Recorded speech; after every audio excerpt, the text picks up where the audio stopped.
বিসমিল্লাহির রহমানির রহিম।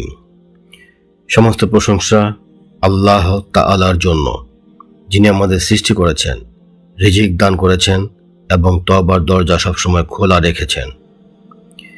দরুদ ও সালাম বর্ষিত হোক আমাদের প্রিয় নবী হযরত মুহাম্মদ সাল্লাল্লাহু আলাইহি ওয়াসাল্লাম এর উপর। প্রিয় দর্শক, আজ আমরা কথা বলবো একটি বিশেষ দিনের একটি বিশেষ আমলের কথা। শুক্রবার ইস্তেগফারের বিশেষ আমল। আমাদের জীবনে কত গুনাহ জেনে করেছি, না জেনে করেছি। চোখের গুনাহ, কানের গুনাহ, অন্তরের গুনাহ। কিন্তু আল্লাহ এমন দয়ালু, যিনি বলেন, তোমরা আমার কাছে ক্ষমা চাও, আমি তোমাদের ক্ষমা করে দেব। শুক্রবার কেন বিশেষ? শুক্রবার হলো মুসলমানদের সেরা দিন। এই দিনে আদম আলাইহি ওয়াসাল্লাম সৃষ্টি হয়েছেন, জান্নাতে প্রবেশ করেছেন, কিয়ামত সংঘটিত হবে। রাসূল সাল্লাল্লাহু আলাইহি ওয়াসাল্লাম বলেছেন, সূর্য উদিত হওয়া দিনগুলোর মধ্যে সর্বোত্তম দিন হলো শুক্রবার। এই দিনে এমন একটি সময় আছে যখন বান্দা যা দোয়া করে আল্লাহ তা কবুল করেন। তাহলে ভাবুন, এই বরকতময় দিনে যদি আমরা ইস্তেগফার করি, তার প্রভাব কত গভীর হবে। ইস্তেগফার কি ও কেন জরুরি? ইস্তেগফার মানে শুধু মুখে বলা নয়, আস্তাগফিরুল্লাহ। ইস্তেগফার মানে, হে আল্লাহ, আমি আমার ভুল স্বীকার করেছি, তুমি আমাকে ক্ষমা করে দাও।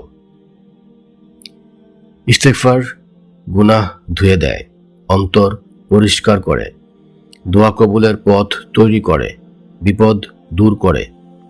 রাসূল সাল্লাল্লাহু আলাইহি ওয়াসাল্লাম নিজে দিনে 70 থেকে 100 বার ইস্তেগফার করতেন।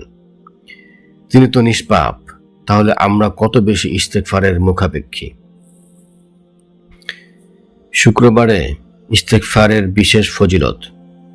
কুরআনে আল্লাহ বলেন, তোমরা তোমাদের রবের কাছে ক্ষমা চাও, তিনি আকাশ থেকে তোমাদের জন্য প্রচুর বৃষ্টি বর্ষণ করবেন, তোমাদের ধন সম্পদ ও সন্তান বৃদ্ধি করবেন। অনেক মানুষ বলেন, রিজিক কম, দুশ্চিন্তায় বেশি, শান্তি নেই। কিন্তু তারা ভুলে যান, ইস্তেগফার হলো রিজিকের চাবি। বিশেষ করে শুক্রবার, এই দিনে ইস্তেগফার করলে আল্লাহ বন্ধ দরজা খুলে দেন, অসম্ভবকে সম্ভব করে দেন, কান্নাকে হাসিতে বদলে দেন। শুক্রবার ইস্তেগফারের বিশেষ আমল। আমল 1, ফজরের পর 100 বার আস্তাগফিরুল্লাহ রাব্বি মিন কুল্লি জামবি ওয়া আতুবু ইলাইহি। আমল 2, জুম্মার নামাজের আগে নিরিবিলি বসে 10 থেকে 15 মিনিট শুধু ইস্তেগফার, কোনো তাড়াহুড়ো নয়, মন থেকে। আমল 3, আসর থেকে মাগরিবের আগ পর্যন্ত যত পারেন আস্তাগফিরুল্লাহ, কারণ এই সময় দোয়া কবুল হয়। আমল 4, শেষ রাতে তাহাজ্জুদের নামাজ, 2 রাকাত নফল তাহাজ্জুদের নামাজ পড়বেন, তারপর চোখের পানি ফেলে ইস্তেগফার। একটি হৃদয়স্পর্শী ঘটনা। একজন ব্যক্তি বহু গুনাহে ডুবেছিল, রিজিক নেই, শান্তি নেই, সংসারে অশান্তি। এক আলেম তাকে শুধু একটি উপদেশ দিলেন, শুক্রবার বেশি বেশি ইস্তেগফার করো। সে শুরু করলো।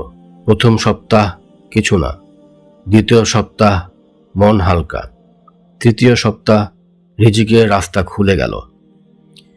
সে বলেছিল, আমি কিছু চাইনি, শুধু ক্ষমা চেয়েছিলাম, আল্লাহ আমাকে সব দিয়ে দিয়েছেন। প্রিয় দর্শক, আমরা জানি না আর কত শুক্রবার পাব। আজ যদি আল্লাহ আমাদের ডাকেন, আমরা কি বলতে পারবো, হে আল্লাহ, আমি ক্ষমা চেয়েছিলাম? সুতরাং আজ থেকে নিয়ত করুন, এই শুক্রবার থেকে ইস্তেগফার হবে আমার জীবনের সঙ্গী।